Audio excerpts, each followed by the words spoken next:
গরম দুপুরে রোদে ধুলো উড়িয়ে গ্রামের কাঁচা রাস্তায় হাঁটছে মীরা। পেটে ৮ মাসের সন্তান, মুখে ক্লান্তি, চোখে যেন বহু দিনের না ঘুমানো এক শূন্য দৃষ্টি। ছোট্ট ব্যাগে কয়েকটা কাপড় আর এক বোতল পানি। শহর ছেড়ে বহু বছর পরে সে ফিরছে নিজের গ্রামে। যে গ্রাম তাকে একসময় হাসি আনন্দ দিয়েছিল, আজ সেখানে ফিরতে গিয়ে বুক ধড়ফড় করছে। শহরে জীবন তার জন্য ছিল যুদ্ধক্ষেত্র। রাহুলকে ভালোবেসে বিয়ে করেছিল সে, কিন্তু বিয়ের পর সব পাল্টে যায়। ব্যবসায়িক লোকসান, মদ্যপান, রাগের মাথায় হাত তোলা, সব কিছু ধীরে ধীরে মীরার জীবনকে ভেঙে চুরমার করে দেয়। একদিন হঠাৎ রাহুল সব টাকা নিয়ে উধাও হয়ে যায়।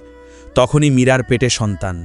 অসহায় অবস্থায় মায়ের ফোনে জানায় সে শহর ছাড়তে চায়। মা বলেছিল, তুই আয় মা, কিন্তু মনে রাখিস গ্রামে মানুষের মুখ বন্ধ করা যায় না। গ্রামে ঢুকতেই মীরা বুঝে গেল মায়ের কথার মানে। কাঁচা রাস্তার পাশে দাঁড়িয়ে থাকা দু একজন মহিলার চোখে কৌতূহল আর ঠোঁটে তাচ্ছিল্যের হাসি।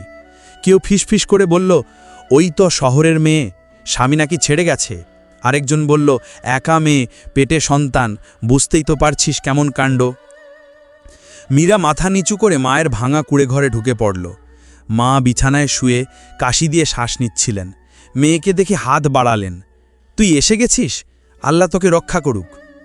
সেদিন বাজারে যেতে গিয়ে প্রথম দেখল দরবেশ বাবাকে। গ্রামের মাঝখানে বিশাল এক বটগাছের নিচে বসে আছেন তিনি। সাদা দাড়ি, মাথায় পাগড়ি, হাতে তসবি। অনেকে বলে তিনি অলৌকিক ক্ষমতার মানুষ, আবার কেউ বলে পাগল। মীরার চোখে তাকিয়ে তিনি হঠাৎ বলে উঠলেন, মা, তোর চোখে ঘুম নেই, পেটে আলো আছে, কিন্তু মন অন্ধকারে। মীরা চমকে গেল, কিছু না বলে চলে এলো, কিন্তু কথাগুলো কানে বাজতে থাকলো সারাদিন। কয়েকদিন পর দুপুরে বাজার থেকে ফিরছিল মীরা। হঠাৎ পেটে তীব্র ব্যথা শুরু হলো। ব্যথা এত বেশি যে দাঁড়িয়েও থাকতে পারছিল না। রাস্তার পাশে বসে কাঁদতে লাগলো।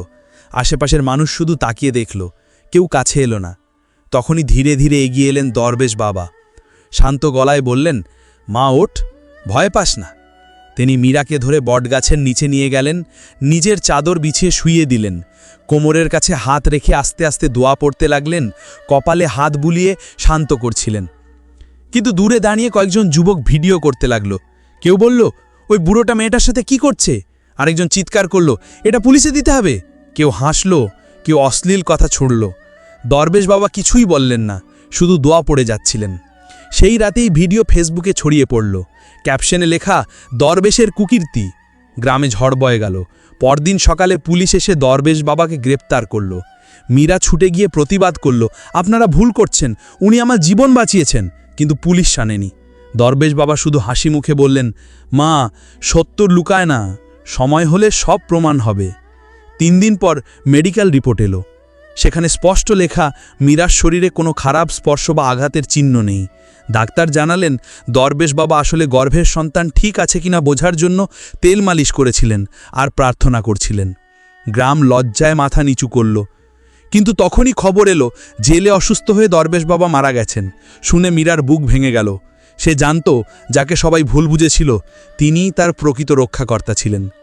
6 মাস পরে মীরা সুস্থ এক পুত্র সন্তানের জন্ম দিল। নাম রাখল আমান। প্রতিদিন সন্ধ্যায় সে ছেলেকে নিয়ে বটগাছের নিচে আসে। সেখানে একটা ছোট্ট মাজার বানিয়েছে। বাতাসে তসবির শব্দ যেন এখনও ভেসে আসে। মাজারের সামনে দাঁড়িয়ে মীরা আস্তে করে বলে, বাবা, সবাই ভুল বুঝেছিল, কিন্তু আপনি জানেন, আমি জানি, আর আল্লাহ জানেন।